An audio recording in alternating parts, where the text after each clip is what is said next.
there are some people still trying to log in, but I'll meanwhile start. So a very warm welcome everyone to this NAFFO virtual briefing on the Turkish-Israeli relations.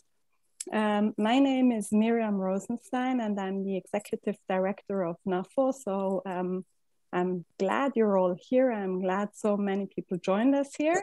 Very warm welcome to Dr. Eytan Cohen, and who is going to be our speaker tonight. And also, please welcome all with me our NAFFO member, Salahdin Koban, who is going to moderate the session. And I'll put you all on mute so we can talk quietly, and then we will unmute all the visitors in the end for our Q&A session.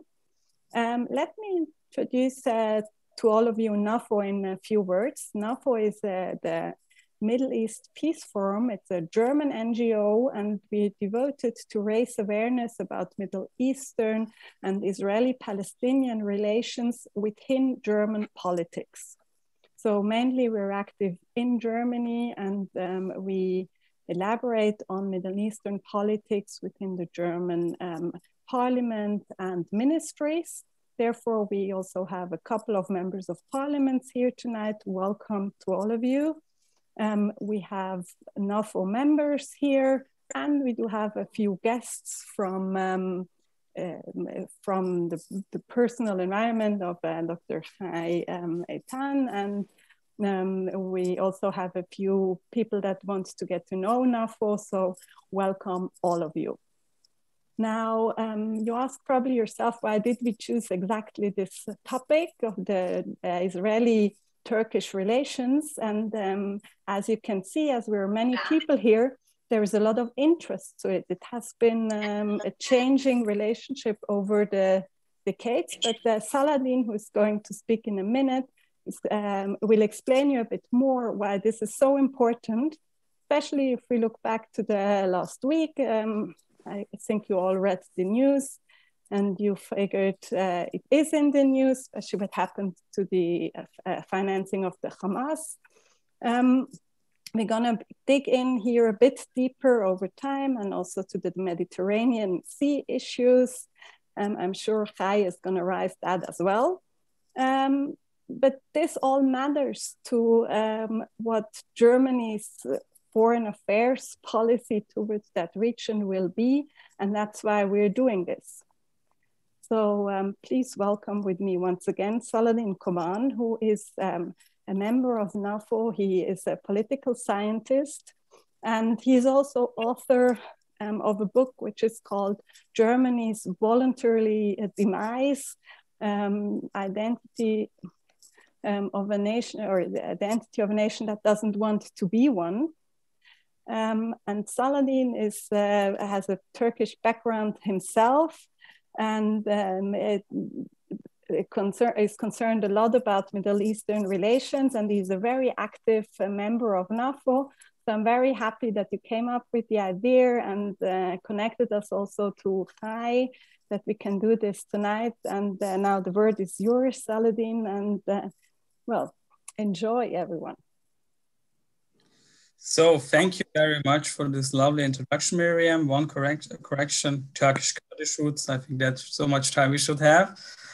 I want to introduce, of course, first of all, he's a researcher for the Jerusalem Institute and for the Moshe Dayan Center, and also editor for the Turkish Scope. Dr. Eytan Cohen Yanarocak. First of all, shalom to Central Tel Aviv. Also in your mother language. İyi akşamlar güzel kardeşim. Canı İyi akşamlar. Shalom and iyi akşamlar. So I will do a quick review about the Turkish foreign policy 2020, because I think that's important. I mean, in Germany, it's a lot covered from the domestic Turkish perspective, but I believe it is, of course, related, but we should do a quick review. Turkey's last year actually started like in Syria. We had Turkish soldiers who were killed.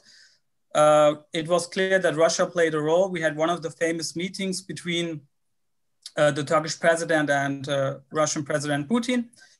Interesting here, of course, there's a lot of talks about the new ally, Turkey and Russia, but if you look the facts, really, Russia is Turkey's nemesis. We had in the past 17 major campaigns between these countries, Ottomans and Russians, and always in favor of the outcome from Russia.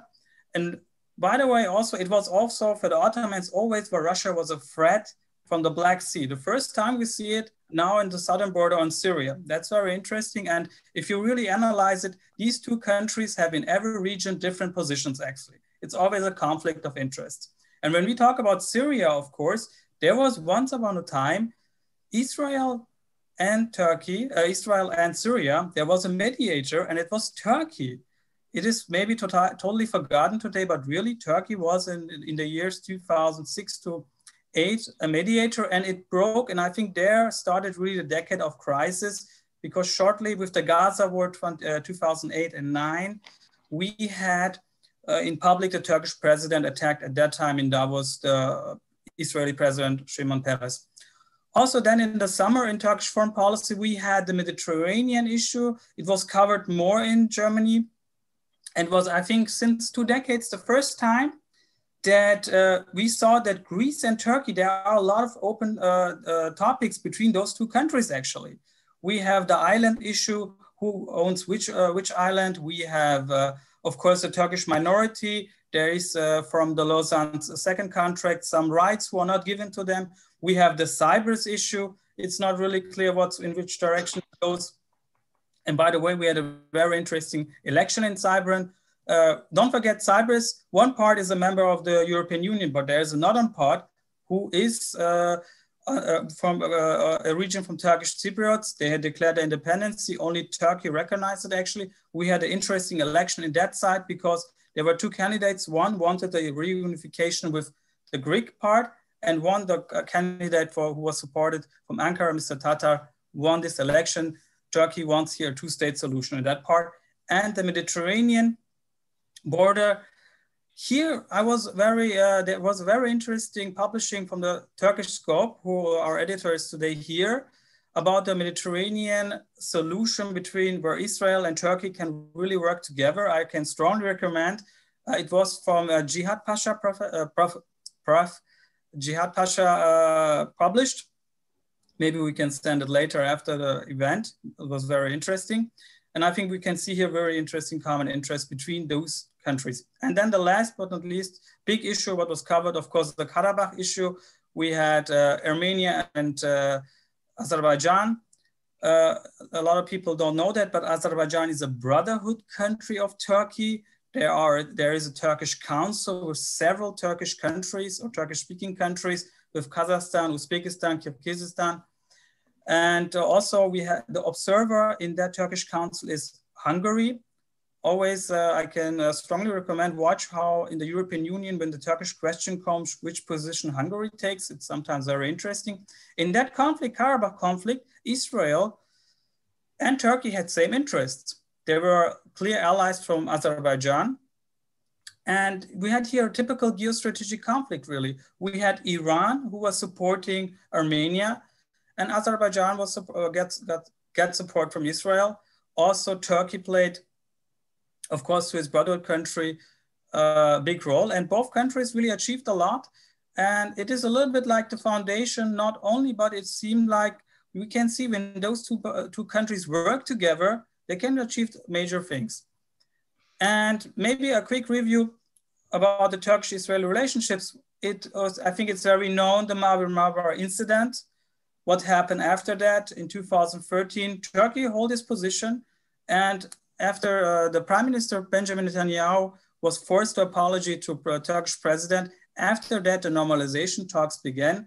And I'm talking about normalization because there was never really a war between those countries. Israel and Turkey had never a peace agreement. They don't need a peace agreement because there was historically not a war.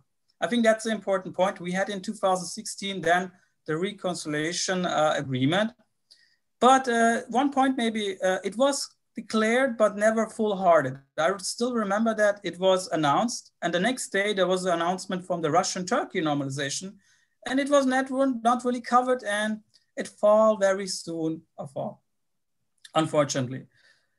And I think these were the major points. Now we're seeing after the Karabakh incident, Karabakh war, and of course the US election, there are new developments, positive signals from Ankara, and also, of course, from Israel. I must say, Israel never took actions against Turkey, also never provocated, like maybe to recognize the allegations about the Armenians 1915, to recognize this as a genocide. Never these type of things happened, really. Because the door is open, it would be harder now to do that if that happened. And I think these two countries have major interest to work together. And last sentence, I think Turkey, there's a lot of talk. Turkey leaves the West to the East. I will never agree to that. I see Turkey more independent, more a regional player who wants more influence, but will stay in the West, but will work with all the countries in the region together if it's possible in their interest. And I think Israel has a national interest to work with Turkey. So I think that's a quick review from the 2020 and Israeli-Turkish relationships. I'm really looking forward to hear Chai about his analysis and about his perspectives. And I give you the virtual floor, please. Okay, thank you very much. First of all, it's an honor for me to speak here in this distinguished venue, even if it's virtual. I hope one day we will be able to shake hands again, and I really hope to address you physically in Berlin. My name is Chai. I was born and raised in Turkey. Later, I moved to Israel. I'm Israeli and Turkish citizen at the same time. Mother tongue Turkish, later Hebrew, and as you hear, I'm speaking also in English. Tonight, I would like to speak about the Israeli-Turkish relations. First of all, the current situation. We've been hearing in the press that the two countries are again engaged in a process of normalization. I mean, they are trying to mend their fences. According to some rumors, the intelligence chiefs Eytan Cohen and Hakan Fidan are conducting secret negotiations between the two countries. And according to leakages that we can be impressed in the press, that the Israeli side would like to see a breakthrough, a change. Let me put it this way. The Israeli side would like to see a change in the Turkish foreign policy vis-a-vis Israel. For the Israeli decision makers in Jerusalem, it is impossible to accept Turkey's ongoing support to Hamas terrorist organization. From the Israeli eyes, Hamas is a terrorist organization. It is also recognized as such by the United States and the European Union. So from our perspective, even if we are going to have normal relationship with Ankara, of course, this is a very legitimate demand. Secondly, the Israeli-Turkish relations are also suffering from unfortunately, from Turkish leadership's delegitimization campaign against the state of Israel. Salahdin, if it's possible, can you please mute even yourself? Apologies, because I hear echoes, if it's possible. Thank you very much. Very kind of you.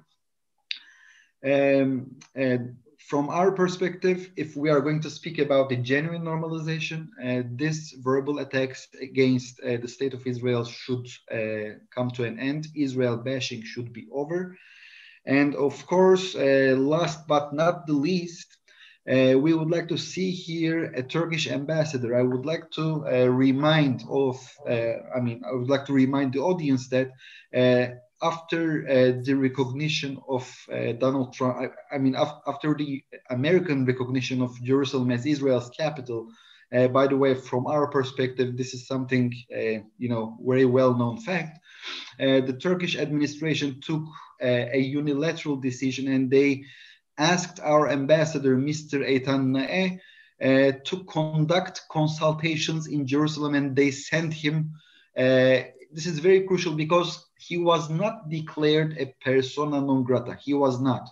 So on paper, on technical level, the Israeli-Turkish relations, I know that it sounds absurd, but they are still on the ambassadorial level, but we have no ambassadors. So what I'm willing to see here, I would like to see an ambassador here in Israel, and I would like to see an Israeli ambassador in Turkey, so that these gentlemen can, or of course, or ladies, can mend the fences between the two countries and can transmit the necessary messages to the decision makers in a proper way. Unfortunately, today, two countries are suffering from this lack of communication. And from my perspective, this is not contributing for the mutual interests of the both countries. So we may ask regarding the timing, why now? Why do we hear the recent leakages that the two countries are conducting a rapprochement? And from my perspective, the most important issue here, of course, is the Donald Trump's loss of the US elections, and of course, Joe Biden became the new president. So in Turkish eyes, this was a nightmare scenario. We all know that Joe Biden was very critical of President Erdogan's also foreign policy and also domestic politics regarding human rights and democracy. And during the election campaign, Joe Biden openly attacked Mr. Erdogan, and he said that due to the extraterritorial military operations that took place in Syria, Turkey would pay a huge price. And in addition to that, Joe Biden openly also said that he's going to support the Turkish opposition in order to get rid of Erdogan. So these statements were not rejected by Biden, and of course Erdogan also saw them. They were all published in New York Times, and recently we also, the State Department, the spokesperson of the State Department also last week tweeted regarding the demand of the release of Osman Kavala, who is a very well-known philanthropist, that according to the Turkish government, he organized the Gezi Park protests. And of course, let us also not forget the Kaatsa sanctions that US, for the first time in the entire US-Turkish relations history, declared Turkey as an adversary of the US. And let us not forget, Turkey is considered as an ally in NATO. And why US took such a decision? Because of Turkey insisted to be equipped with the S-400 anti-ballistic systems. And as a result, today the Turkish economy is very fragile. The Turkish lira, steadily is deteriorating. It is devaluating vis-a-vis dollar. Nowadays, it is more stable and it is becoming stronger. But when you're looking at the whole graph since 2013, you're going to see a steady deterioration of the Turkish lira.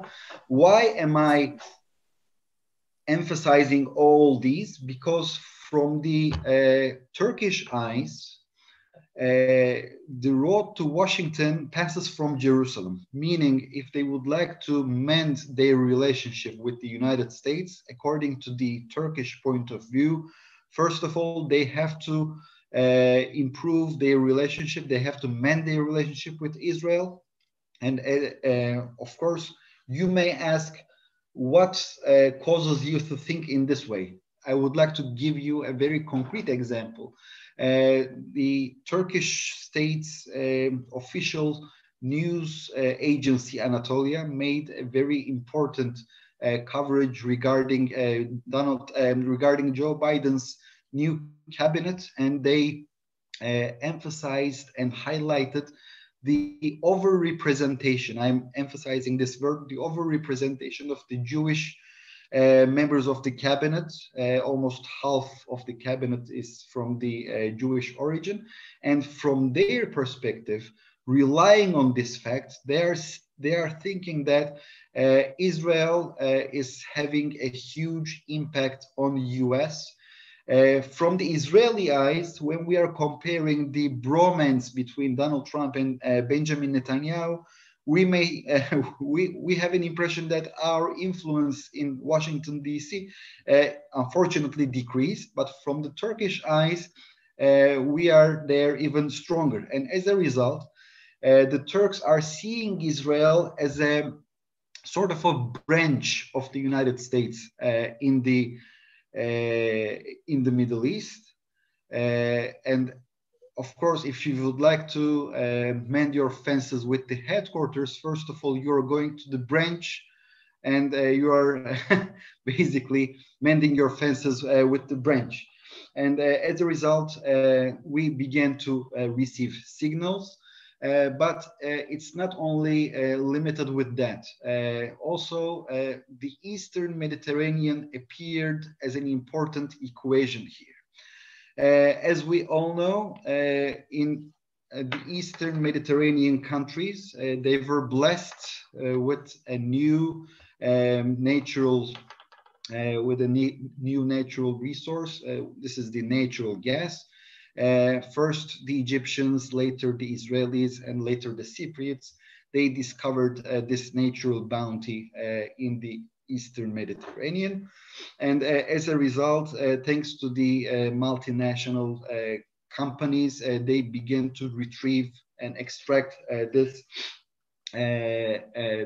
natural resource. And as a result, this natural gas began to act as a common denominator between these countries, and they provided, it provided a great excuse to launch joint ventures.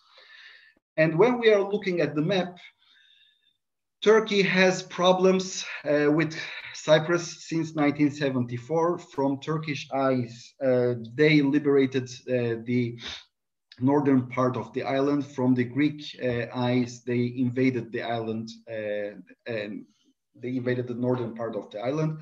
With the Greeks, they have the problem of the Aegean continental shelf zones.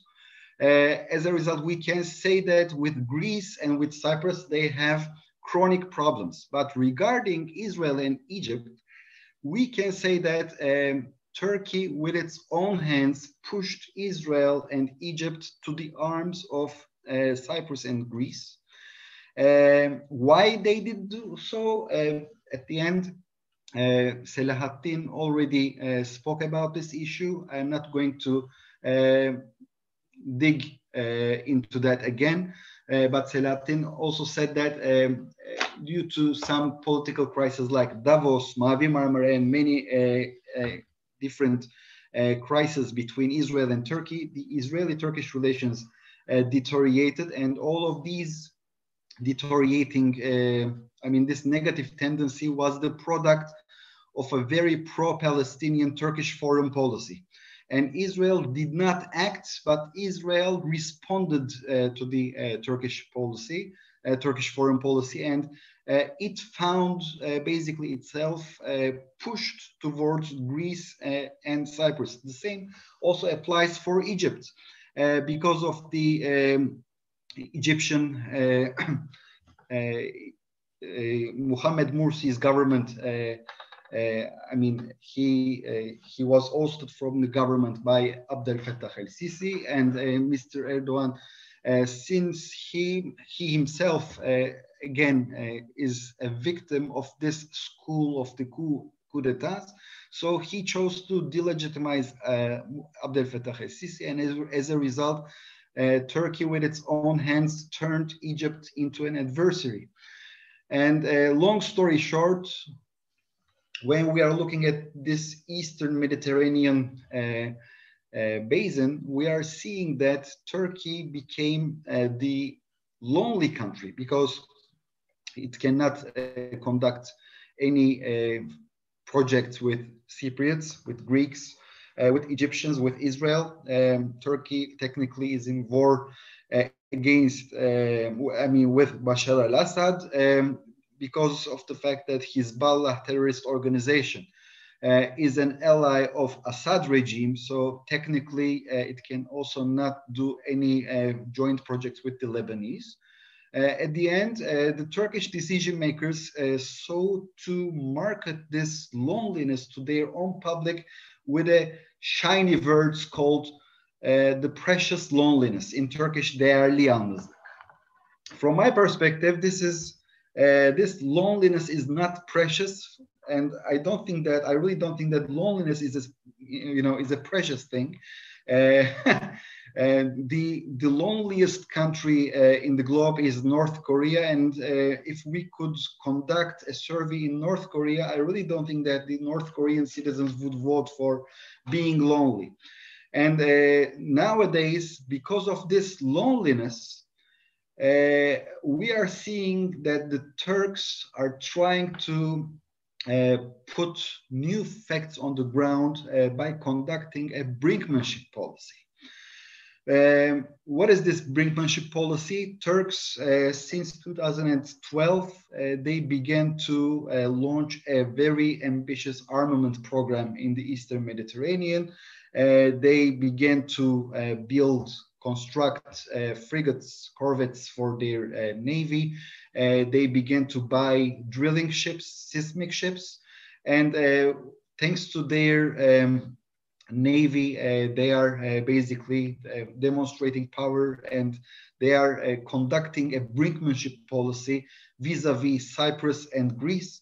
And of course, given the fact that Greece and Cyprus are considered as EU members, so Turkey's steps are considered as how should I say, a violation of the European Union's sovereign rights. And as a result, nowadays, we are also seeing that the Europeans are thinking out loud to impose sanctions against Turkey, which again can shake the Turkish economy very gravely. The Turkish lira again may deteriorate further. And of course, this will create another wave that the Turkish consumers would have to buy the same goods with more expensive price. In Turkey, nowadays, the inflation is rising. When the Turkish lira is devaluating, of course, the prices are rising, but later, when we are seeing that the Turkish lira is again becoming stronger, the prices are remaining the same, meaning that the consumers are paying the price of this failing economic policies of the government. But I mean, as far as I understand, no one is capable of changing the system right now, except President Erdogan. Now he appointed a new chief for the Turkey's central bank. That's why we are seeing a relative amelioration of the Turkish lira's present situation. And given all of these facts, we are seeing that Turkey nowadays is coming to the conclusion it would be better for it if it normalized her relations with Israel. Also, Salahdin spoke about the Nagorno-Karabakh connection. As we all know, approximately a month and a half ago, or maybe 2 months ago, there was a campaign, a war in Caucasia between Armenians and the Azeris. According to international law, that particular territory in Nagorno-Karabakh had to belong to Azerbaijan, but historically speaking, the area was inhabited by the Armenians. So it is a very complex issue that I really don't want to get into that, but I would like to provide you the Israeli perspective on it. For Israel, Azerbaijan is an asset, is a strategic asset. The reason for that is its geostrategic position. Of course, Azerbaijan is located next to Iran. It is an oil-rich Muslim country. In Israel, as you know, we are the Jewish state.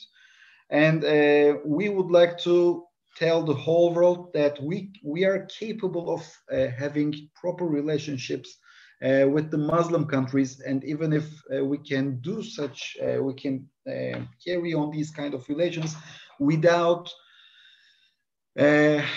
signing a peace treaty.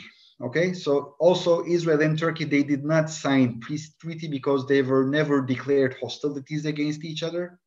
Turkey recognized Israel in 1949, so that's why we are not speaking about a peace agreement. So getting back to the Israeli point of view in Azerbaijan, Azerbaijan is very important for Israel because its leadership chose to be a partner for Israel. I also would like to remind that in Iran, there is a region called the Iranian Azerbaijan. Millions of Azeris, millions of Iranian citizens of Azeri origin are living in northwest Iran. And from the Israeli eyes, the existence of such a community in Iran can destabilize Iran. And that's why Iran cannot consider Azerbaijan as an ally. And we all witnessed that during this whole campaign, Iranians supported Armenia, despite the fact that the Azeris they are Shiite brothers. So Iranians, the Islamic Republic of Iran, supported Armenia against its Shiite Muslim brothers. Yes, so we can say that this was not a war of religions. So if Iran is supporting Armenia, so you should not be surprised that Israel is also supporting Azerbaijan. When we are speaking about these alliances, we should speak and we should understand that these alliances from the Israeli perspective is forged without any emotions. Our decision makers in Jerusalem are realists, and we are taking our decisions according to our national interests. And as a result, I can tell you that from the Israeli eyes, Armenia cannot become Israel's ally from a very understandable reason. When we are looking at the map, it is a landlocked state. On the west, you have Turkey. Armenia has no way out because of Turkey.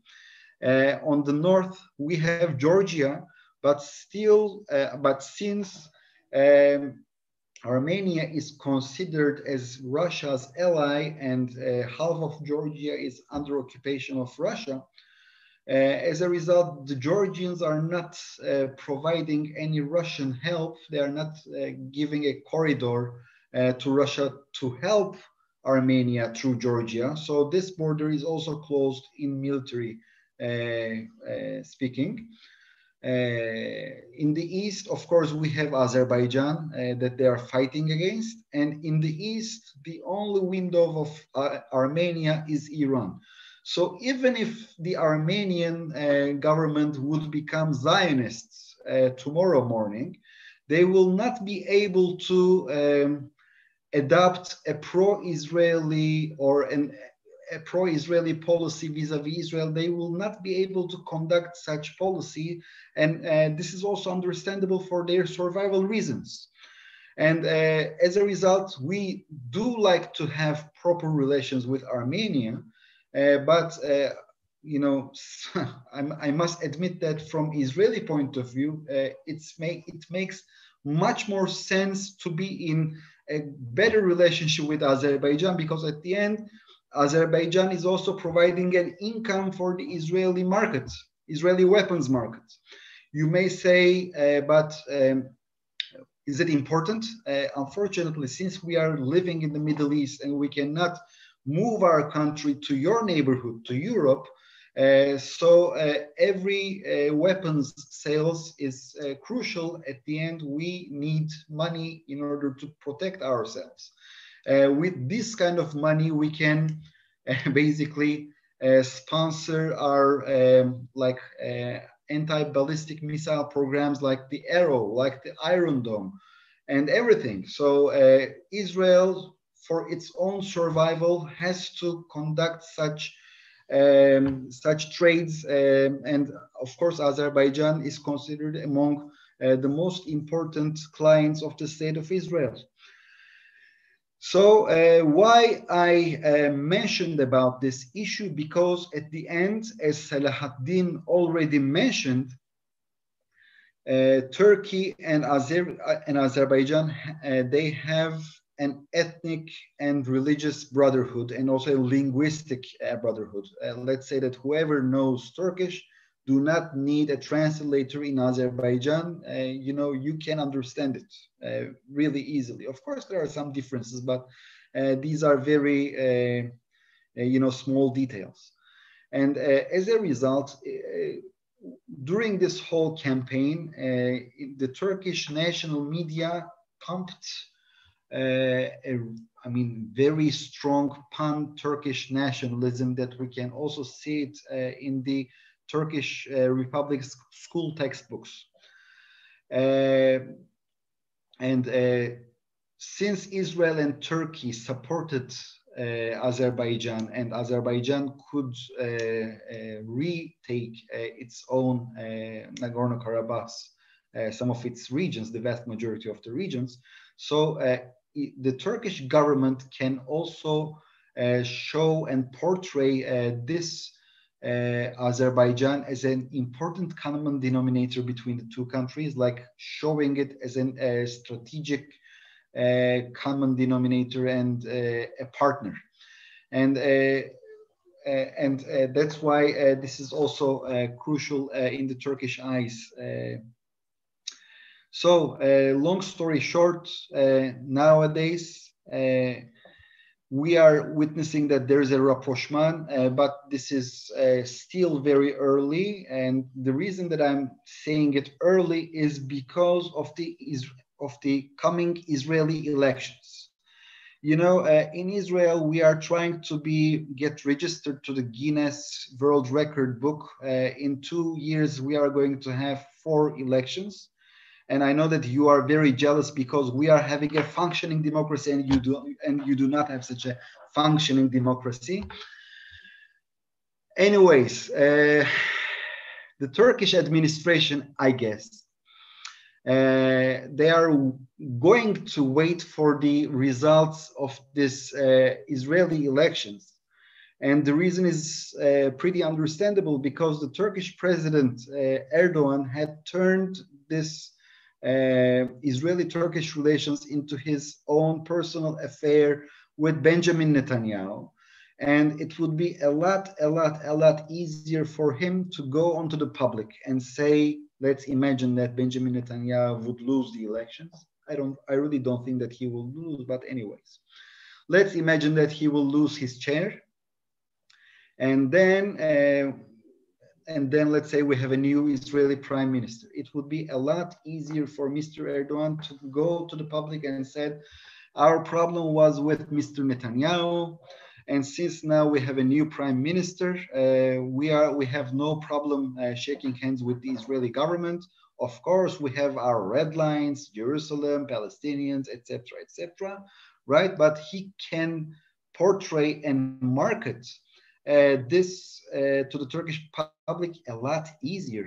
He also did that in the domestic politics. I'm not going to dig into that, but he needs to find a victim to blame. Okay, and so he is, as far as I think, he's hoping for the loss, the defeat of Prime Minister Benjamin Netanyahu. But I really don't think that even if Netanyahu will go, I really don't think that it will bring a very important shift in the Israeli foreign policy. When we are looking at the Israeli Knesset, we are seeing that the Israeli left is very weak.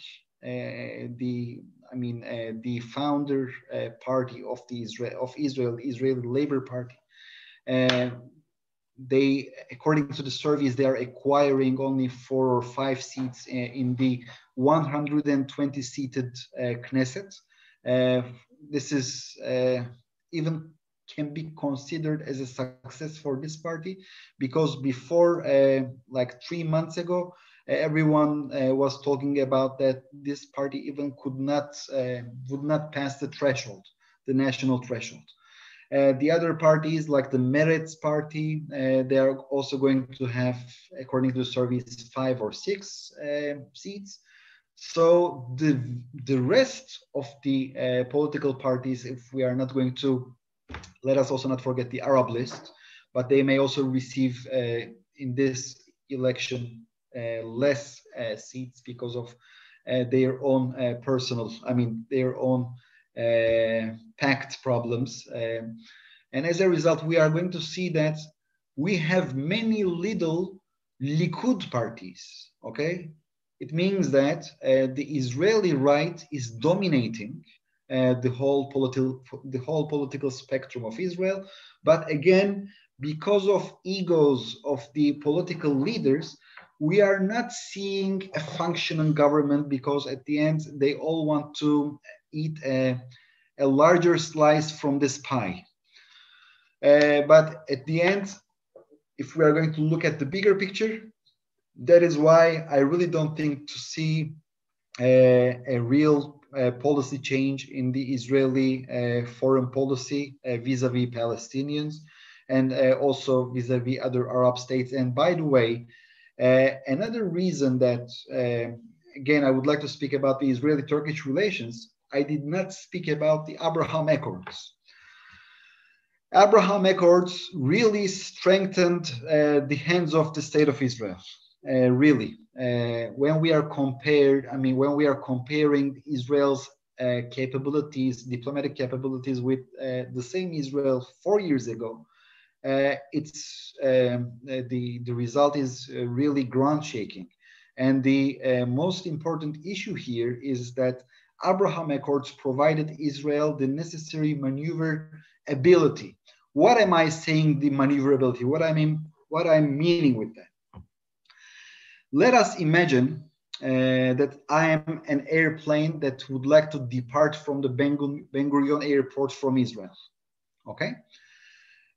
Before the Abraham Accords, if I would like to fly to the Far East, to Australia, to Hong Kong, to China, first of all, I had to depart to the north. I had to pass from the Turkish airspace, and then I could pass through Russia, and then, I could come to China and then to Australia. But this Abraham Accords changed this whole picture and basically obliterated Turkey's monopoly on the state of Israel, which means now, thanks to the Abraham Accords, the same plane can depart from the Ben Gurion airport, can fly through the Jordanian airspace, then to the Saudi airspace. Saudi Arabia did not normalize her relations with Israel in the framework of Abraham Accords, but in reality, they did, okay? And that particular plane, after flying from the Saudi airspace, it is passing to the Emirati airspace, and from there to the ocean. It means that Israel has another options, okay? And this is crucial, and don't tell me that this is not important only because of this air corridor. Kurdistan regional government cannot declare its own independence because it is a landlocked state. And in today's global world, these air corridors are considered as the oxygen respiration vessels of the states. And also, let us not forget, Turkey in recent years built one of the biggest airports in Istanbul. And given the fact that Tel Aviv station of Turkish Airlines is considered as the most profitable station outside of Turkey, it's a huge, huge, huge blow for the Turkish economy when the Turkish Airlines is going to lose its customers, and most of the customers, to the Far East, because now the Israelis are, instead of flying to Istanbul and then to the Far East, now they are flying to Dubai, and from Dubai they are making these changes. So that's why, as a punishment, let me say, Turkish Airlines stopped flying from Istanbul to Dubai. It's absurd, because before Abraham Accords, if I wanted to fly to Dubai with my Turkish passport, first of all, I had to fly from Tel Aviv to Istanbul, and then I could continue to Dubai via Istanbul. But now, if my fellow Turks, if they have an Israeli visa, of course, they can come to Israel and they can change their planes in Israel and they can continue to Dubai. So this is revolution, ladies and gentlemen. This is revolution. Abraham Accords changed everything in the Middle East, and that is how the Israeli government is capable of imposing conditions on the Turkish counterparts. We are saying that we want Turkey to stop supporting Hamas. Maybe 4 years ago, if Turkey wanted to normalize her relations with Israel, we could not impose this condition on Turkey. But now, thanks to Abraham Accords, Israel is capable of imposing this condition on the table. And let me tell you frankly, this is very legitimate. Again, we are not trying to get advantage of Turkey. Hamas is a terrorist organization. They are attacking Israeli civilians. They are conducting rocket attacks. They are conducting tunnel attacks. They are killing innocent people. They are kidnapping civilians and soldiers.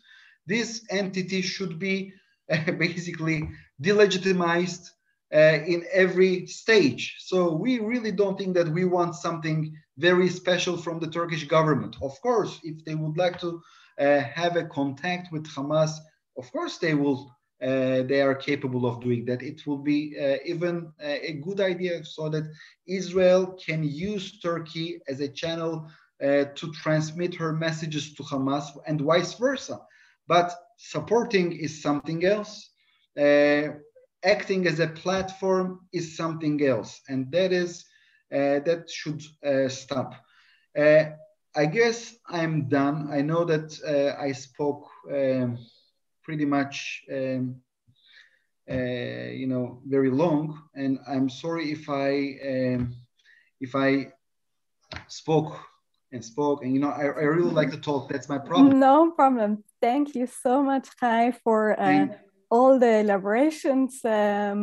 We even had a tour d'horizon on the Abraham Accords and even the Israeli upcoming elections you touched. So thank you so much. It was Thank you very much. By the way, apologies for interrupting your last sentence. By the way, I also would like to make another comment on Abraham Accords, and then I promise you to finish my sentence. And then we go to the Q&A, so everyone can think about the questions. Sure. One more sentence. 3 weeks ago, approximately, as I told in the beginning of, as Salahdin told, I'm also affiliated with the Jerusalem Institute for Strategy and Security. And at the end of the Abraham Accords, this think tank, Jerusalem-based think tank, signed a cooperation agreement with the Emirati think tank called The Trends. And I penned an article together with my colleague, Dr. Jonathan Spire, about the Turkish proxies that are acting in the Middle East, in Nagorno-Karabakh, in Libya, in Syria, in Iraq.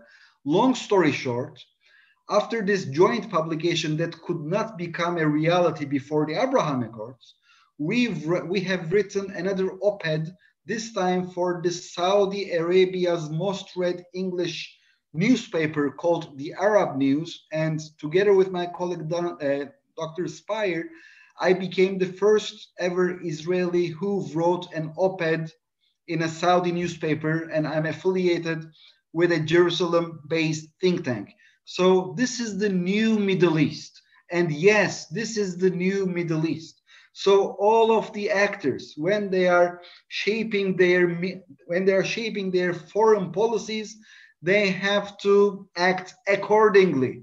And that is why the Turkish decision makers should understand. Israel is not an isolated state anymore. We are not in 1948. We are in 2021. I kindly ask the Turkish decision makers to internalize this fact. Thank you very much. You're very welcome. Thank you. And I can see people clapping. Thank you.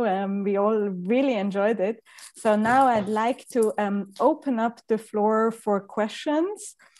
And I know that Mickey Sachs already has a question. And I think Ulrich Lechte also wanted to ask a question, but now I can't find him anymore. So Mickey, if you're ready, just go ahead and I'll unmute you. And Andreas Nick also has a question. I'll try, I'm still trying to unmute Mickey Sachs. It doesn't work. So let's, I'll give you the first on Andreas Nick, Member of Parliament from the CDU. Yes, good evening, everybody. Thanks for the interesting invitation and initial presentation. I would be interested in your assessment in terms of the potential temptation or opportunity that may evolve for Turkey and President Erdogan with regard to the Palestine issue following in particular the Abraham Accords. Is there a temptation for Mr. Erdogan to propel himself even more into the role of the godfather, the protective power for the Palestinian cause? Is that a potential area of conflict with Israel? Or to turn the question around, is there a potential that Turkey in such a scenario could play a constructive role in overcoming or in addressing certain aspects of the Palestine conflict? Thank you very much. Shall I answer now? Is it fine, Miriam? Yes, or shall sure. I? Thank sure, you. Go ahead. Go ahead. Okay. If we are going to normalize our relationship with Turkey, I guess Turkey's role would be very much constructive. Only few days ago, Turkey declared the inauguration of its own industrial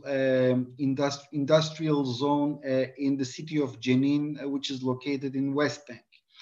So from the Israeli point of view, I guess this is a very crucial and important, and also we should embrace this initiative. You may ask, but at the end, it is based in Jenin, and Israelis were not going to profit from that. And I would say that you're mistaken. The issue here is, since the eruption of the civil war in Syria, Turkey is sending its exports to the Arab world via one port. This port's name is Haifa. Because of the civil war, Turkey cannot send its trucks first to Syria and then to Jordan and then to Saudi Arabia. Instead, via ships, it is transporting its trucks, first of all, to Haifa port. And from Haifa, they are passing from Israel and they are reaching to Jordan, and from Jordan to the Arab world. What am I trying to say is, with this new venture, the Jenin industrial zone is going to function as a hub, as a logistics hub for the Turkish industrialists.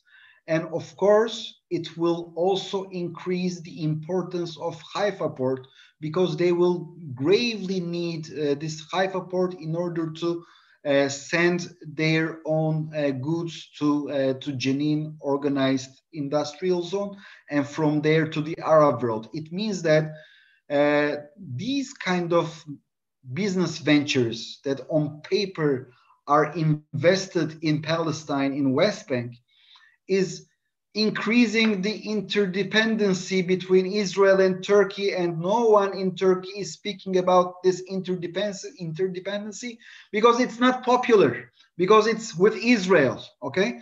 But at the end, the Turks are very much aware of the fact that if they are investing such amounts of money to West Bank, and we are speaking about millions of dollars, and if, you know, as a businessman, you don't want to lose your money, you have to provide a minimum infrastructure so that your investment can survive, right? And the answer to this question is Turks, by choosing to invest in West Bank, they are choosing to increase their independency to the state of Israel. And from my perspective, this is great. Let them, you know, laissez-faire, laissez-passer, let them pass, let them invest, great. And also, I guess the Israeli businessmen will also enjoy from these kind of ventures. And I really hope that this will also reflect to the graphs of the Israeli-Turkish imports and exports. And regarding Gaza, Turkey, as it did before, can do and can launch humanitarian aids with coordination with the state of Israel. For instance, they sent a very famous ship called Lady Leila. Lady Leila was a very good example. It had a humanitarian aid load. It came to the Ashdod seaport of Israel. The Israeli security officials conducted the security checks, and later all of these humanitarian aid were passed to the Gaza Strip. So if Turkey would like to give a shoulder to Israel to share the burden, let them do it. It's great news for Israel, again. And it's also good news for the Israeli publicity and for the Israeli image in the eyes of the Turkish public. Because then nobody can come and accuse Israel with humanitarian aid problems, right? If Turks are providing humanitarian aid, by the way, Israel is also providing the humanitarian aid. And if you're going to go to the border, you can see with your own eyes that every day dozens of trucks are coming into the Gaza Strip, and they are unloading their humanitarian aids and everything to the Gazan civilians. I'm not telling that the situation in Gaza is 5-star hotel conditions, of course not, but there's a problem here. We have an entity which is not recognizing the state of Israel, and that entity had to recognize the state of Israel.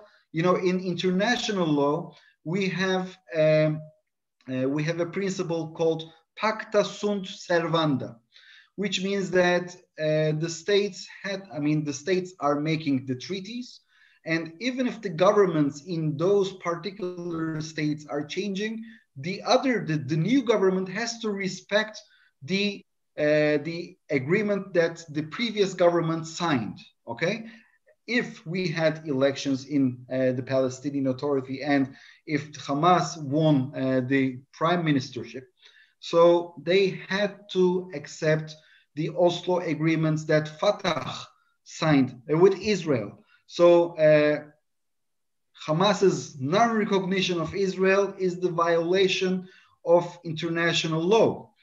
And besides that, you cannot embrace and hug an entity which is launching against your civilians rockets, okay?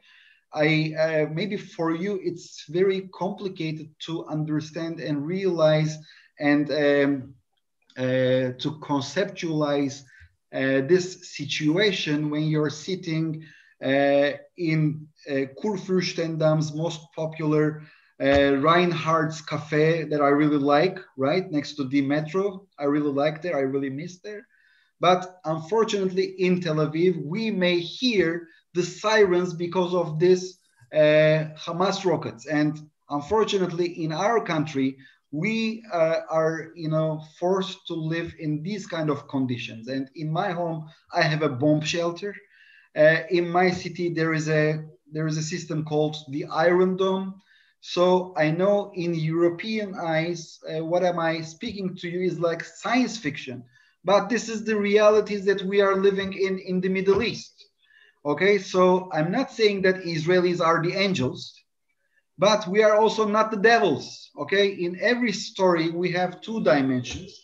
I know that also we Israelis have wrongdoings, and I admit that. I'm not saying that we are doing everything great. Of course, we have to improve ourselves, and we have mistakes, but at the end, we are not the only wrongdoers in this whole story. Every story, every marriage, every relationship has two sides, okay?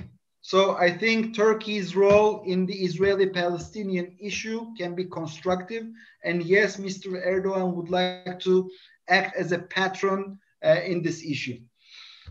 I don't want to interrupt you, but I'd like to take another question up. Sure. And as time is going on, I'd say I'll call it for the last round of questions. So if you do have a question, please raise your hand. And meanwhile, I'll hand over to Julius von Freitag-Loringhofen, who is heading the Jerusalem office of the Friedrich Naumann Stiftung für die Freiheit. That's the foundation of the Liberal Party in Germany. And Julius just was transferred to this office very recently, and he's in Israel for about a month and is now getting used to it. Prior to that, he was at the Russian office of the Friedrich Naumann Foundation. So he has the perspective from both or from different sides, and he's also very knowledgeable about the region and also about the security policy in general. So Julius, go ahead. Thank you very much for the kind introduction, Miriam. I would say after I, in the last 8 years, so successfully liberalized Russia, they sent me to here to finally bring peace to you, as you always expected a German to do that. No, but it was very interesting, and when I listened to you, I thought we have to win you also for the Israeli-Turkish Civil Society Forum, and in that respect, I was just intrigued by when I listened mostly to geopolitical questions and also the role of the different leaders. How do you see any role for kind of soft power of Israel that relating, for example, to civil society relations? Is there a scope to improve the situations between Turks and Israelis, and in what areas would you focus this on? Okay, thank you very much. By the way, if you're in Israel, I would love to drink a coffee with you. Okay, and I really hope that we're gonna have functioning cafes in the near future. So, as we say in Israel, hakafe alai. I'm going to order you for the coffee since you're the guest here. Anyways, so let me answer your question in this way. One of the most important faults of our decision makers is that we are approaching to Turkey only on security terms. And I would like to provide you here a very concrete evidence, a concrete proof for that. We all remember last year, unfortunately, Turkey became a victim of an earthquake in the city of Izmir. And instead of a declaration from the Israeli foreign minister, that had to be, from my perspective, instead, the Israeli defense minister tweeted in Twitter, and he said that he is ready to dispatch a humanitarian aid team to Turkey, which was a good step. I'm not saying that it's not good, it's not enough, and etc. Right? But instead of turning this Ministry of Defense into a Ministry of Foreign Affairs, let us to have this Ministry of Foreign Affairs, which is not functioning in Israel because of the political reasons of coalition calculations, etc. But that is the way that we have to conduct our relations. Also, when we are looking at the honeymoon period between Israel and Turkey, we every time see that the Israeli chief of staff, the Israeli Minister of Defense, they formed this very special relationship with the members of the Turkish armed forces, who were later taken out from their posts because of the military coups or coup accusations in the framework of Ergenekon and sledgehammer probes. Anyways, we could not penetrate to the Turkish civil public, okay, to the Turkish public. So once we had a football player, Chaim Revivo, I myself, a Fenerbahce fan, I was present in the stadium of Fenerbahce, and I swear to God that I saw there many Israeli flags. And today, unfortunately, this is like a science fiction, what I saw then. So, for instance, in the few months ago, Eran Zahavi, another Israeli football player, had a chance to be transferred to Fenerbahce, but at the end, he went to PSV Eindhoven. From my perspective, football should be the most important stage for such a rapprochement, because at the end, the real mass of the Turkish people are in the stadiums. And of course, I mean, we can also conduct like theater, like theater plays. For instance, the Kameri Theater paid visits to Cemal Reşit Rey venue in Istanbul. Again, I was there. I do remember it, but it's for the bubble of Istanbul, for the elite of Istanbul, that we had no problem. So from my perspective, Israel should launch, for instance, a TV station like I24 News in Turkish. In Israel, we have Turkish immigrants, Turkish Jewish immigrants, who would be very delighted to work in such a TV channel. We can, the Israeli Foreign Ministry can launch a Turkish site so that the Israelis would, so the Turks would hear Israel in Turkish from the Israelis. I mean, I have many different projects. If you like, we can sit and you will be bored from my talk, you know.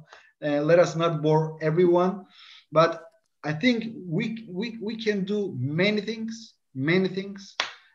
Since we are living in social media era, I guess also we can be very active in social media, Instagram, Twitter. Now there's a new application became very popular in Turkey, less popular in Israel, but still it is very nice from my perspective. The Clubhouse. There are the people are organizing rooms, and last night I attended to a virtual room about the Turkish Jews. From my perspective, 80% of the talks I did not agree, but it doesn't matter. Even if the fact that for the first time many Turkish people have seen virtual Jews who are speaking in Turkish, and they found out that we have no tails and we have no horns, it's a good start. Okay, so because unfortunately the Jews in Turkey and in general, unfortunately, we are suffering from this demonization. And I think there are many projects that can be launched, but maybe as a generous German fund, maybe you should support the ideas with some, unfortunately, money. Thank you very much for the question. I'm happy that we're able to put you together in soon in real life. And yeah, as time is going on, but Musa Erkan was already raising his hand. So I kindly ask you to provide Julius my details so that he can. We'll do that. So thank you very much. As time is already quite late, I'll take one last question, and I'll ask Musa to put it really short, and also for you, maybe go for a short answer, and then we'll close.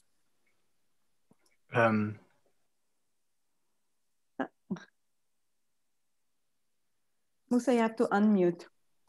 İyi akşamlar Hay Bey. İyi akşamlar. İyi akşamlar. My name is Musa Erkan. I'm a German filmmaker from Berlin. And I wanted to come back to the Syrian civil war and wanted to ask you if you think that Turkey and Israel share common interests in Syria, like the common interest of keeping Assad weak and Iran out. Okay. Thank you. Thank you very much for your question and for your presence. I think we have joint interests, and from my perspective, the most important joint interest is to contain Iran. Iran, in order to protect its own Islamic Republic and its revolution, it adopted a national security doctrine. Instead of fighting inside Iran, Iran is using its proxies, and it is transferring the fight to the neighboring countries like Iraq, Syria, Yemen, where the Shiites are. And as a result, unfortunately, in Israeli eyes, we are seeing that Iran is using Hezbollah terrorist organization from Lebanon inside Syria, and they are trying to turn the Israeli-Syrian border into another Israeli-Lebanese border. I'm opening here a parenthesis. Unfortunately, the Israeli-Lebanese border is considered as the most problematic border of the state of Israel. We witnessed, for instance, in 2006, our two soldiers, Eldad Regev and Udi Goldwasser, were kidnapped, and because of this terrorist act, we had to defend our sovereignty, and we launched this second Lebanon war. Basically, Hezbollah terrorist organization is launching rockets. They launched rockets against the Israeli civilians, and they would like to turn the Israeli-Syrian border to the same theater as they already did in the Israeli-Lebanese border. And as a result, our decision makers in Jerusalem, they declare that this is a red line for Israel, and Israel is not tolerating any Iranian presence in the south of Damascus. That is why you are hearing in the press frequently that some planes or some missiles are hitting some targets in Syria, and nobody is taking any responsibility. And when in the Middle East nobody is taking responsibility, you know who to blame, right? This is in most of the cases Israel, and Israel also, in some cases, in some very crucial cases, it also took responsibility and showed that it is not deterred with a total war when it is coming to Iran. And from the Turkish perspective, Turkey conducted 3 extraterritorial military campaigns in Syria. As we all know, in Jarablus, Afrin, and later Ras El Ain, Tel El Abyad, all these areas now are under Turkish control, and Turkey is also using its own proxies. And these proxies are challenged by another proxies of Iran, of Hashd al-Sha'bi.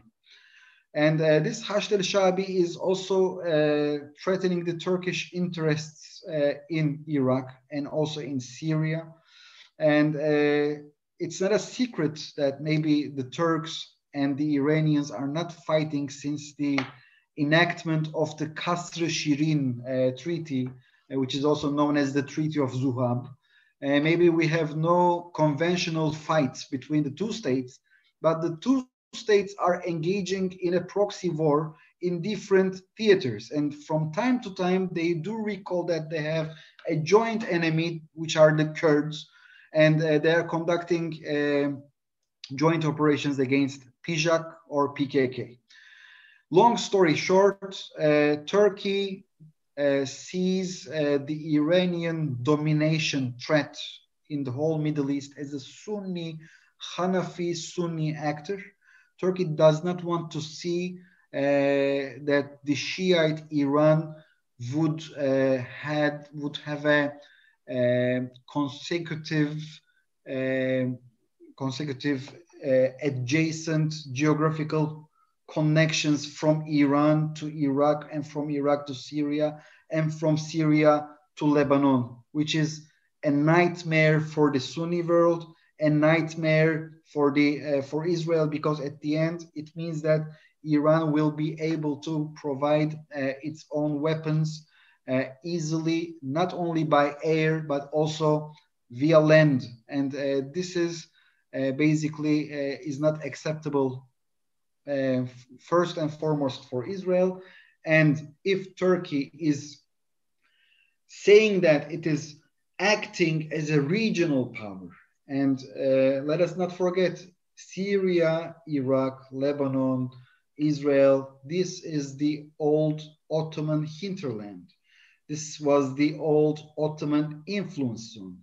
So we are also speaking about the Ottoman history, but we are also speaking about the Sunni Shi'i rift and influence issues.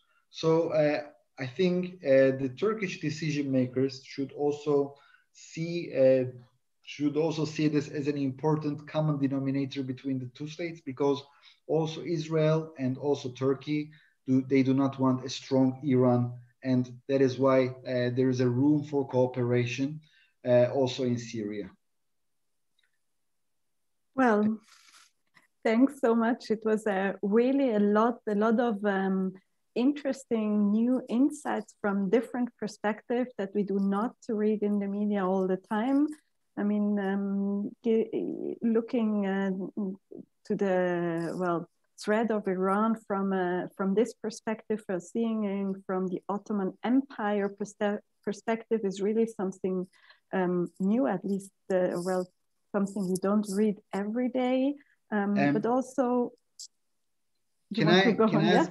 I received a comment from chat that I'm reading it. That sounds interesting. Just how do you want to do that, to do the math with a dictator and daily human rights violator like Erdogan? Happy evening to all.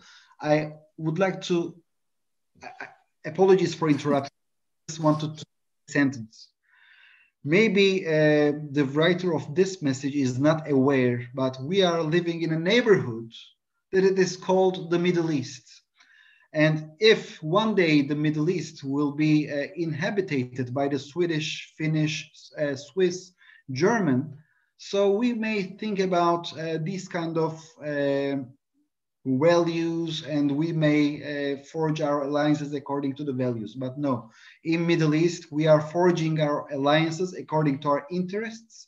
And unfortunately, I know that it is not very moral, but the most important equation in the Middle East is the might is right. If you are strong, if you are capable of maneuvering, and if you're capable of conducting alliances, you will survive. And if you're not capable of doing that, you are not going to survive. So I prefer to be less politically correct, but survive, okay? Of course, this is my point of view. You may disagree with me. I respect your opinion. And again, Miriam, I could not stop speaking. Apologies, but I had to respond. No worries, that's all fine.